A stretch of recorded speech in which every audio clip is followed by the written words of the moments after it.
जर मित्रांनो तुम्ही माझ्या चॅनलवरती नवीन आलात असाल तर चॅनलला सबस्क्राईब करायला विसरू नका आणि हा व्हिडिओ शेवटपर्यंत नक्की पहा.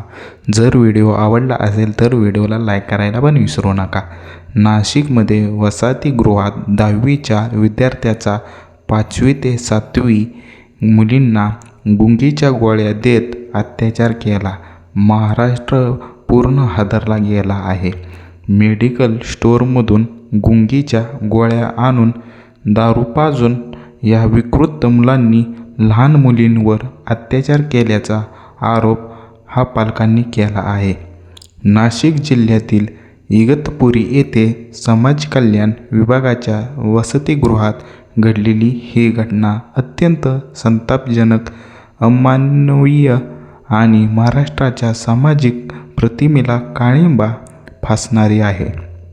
ज्या वयात मुलांनी एकमेकांचे रक्षण करायला हवे तिथेच मोठ्या मुलांनी धाकट्या मुलींवर अशा प्रकारचे पाशवी अत्याचार करावेत ही बाब समाजासाठी चिंतेचा विषय आहे. शिक्षणाने माहेरघर आणि सुरक्षिततेचे केंद्र मानल्या जाणाऱ्या शासकीय वसतिगृहातच वासनेचा नंगानाच पाहायला मिळाल्याने नाशिक जिल्हा हादरून गेला आहे.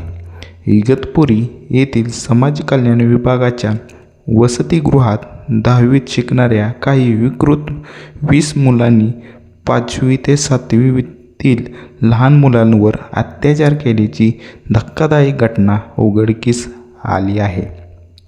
या घटनेने केवळ पालकांमध्येच नव्हे तर संपूर्ण महाराष्ट्रात संतापाची लाट उसळली आहे. या घटनेत केवळ शारीरिक अत्याचारच झाले नाहीत तर आरोपी मुलांनी ज्या पद्धतीने नियोजन केले होते ते पाहून पोलिसांनाही धक्का बसला आहे. आरोपी विद्यार्थ्यांनी चक्क मेडिकल स्टोअरमधून गुंगीच्या गोळ्या विकत आणल्या होत्या. लहान मुलांना आधी गुंगीच्या गोळ्या दिल्या जात असत आणि त्यानंतर दारू पाजून जात असत. मुले बेशुद्ध किंवा अर्धवट शुद्धीत असताना त्यांच्यावर अनैसर्गिक अत्याचार केले जात असत. आरोपी हे 10वीत शिकणारे साधारण 15 ते 16 वर्ष गटातील असतील. पीडित मुले ही अवघी 10 ते 12 वर्षाची 5वी ते 7वीत शिकणारी होती. ही घटना एका दिवसाची नसून गेल्या काही काळापासून हा प्रकार सुरू असायचा असा संशय व्यक्त केला जात आहे. या अत्याचाराला बळी पडलेल्या एका मुलाने धीर एकवटला आणि घरी गेल्यानंतर आपल्या पालकांना वसतिगृहात घडणाऱ्या या भयानक कृत्याची माहिती दिली. मुलाकडून हकीकत समजताच पालकांच्या पायाखालची जमीन सरकली. त्यांनी तातडीने इतर पालकांशी संपर्क साधला आणि समाज कल्याण विभागाच्या वसतिगृहावर छापा टाकला. किमान 6 लहान मुलांवर अशा प्रकारे अत्याचार झाल्याचे प्राथमिक तपासात समोर आले आहे. या प्रकारात पोलिसांच्या सुरुवातीची भूमिकावर पालकांनी तीव्र नाराजगी व्यक्त केली होती. पालकांनी जेव्हा इगतपुरी पोलीस ठाणे गाठले तेव्हा पोलिसांनी सुरुवातीला गुन्हा दाखल करण्यास टाळाटाळ केल्याचा गंभीर आरोप हा पालकांनी केला होता. पुढारी न्यूज आणि इतर माध्यमांनी जेव्हा ही बातमी लावून धरली तेव्हा कुठे प्रशासनाला जाग आली आणि पोलिसांनी गुन्हा दाखल करण्याची प्रक्रियाही सुरू केली. प्राथमिक माहितीनुसार 8वी ते 9वी विद्यार्थी या गुन्ह्यात सामील असल्याचे सांगण्यात आले होते. समाज कल्याण विभागाच्या वसतिगृहात अशा प्रकारे घडतात कशा हा मोठा प्रश्न आहे. या घटनेने प्रशासकीय निष्काळजीपणा आणला आहे. वसतिगृहात मुले दारू आणि गुंगीच्या गोळ्या आणतातच कुठून अशी रात्रीच्या वेळी तिथे देखरेख करण्यासाठी असलेले गृहपाल किंवा सुरक्षा रक्षक काय करत होते. अल्पवयीन मुलांना डॉक्टरांच्या चिठ्ठीशिवाय मेडिकल स्टोअरमधून गुंगीच्या गोळ्या मिळतातच कशा? संबंधित मेडिकल स्टोअरवरही कारवाई होणार आहे का?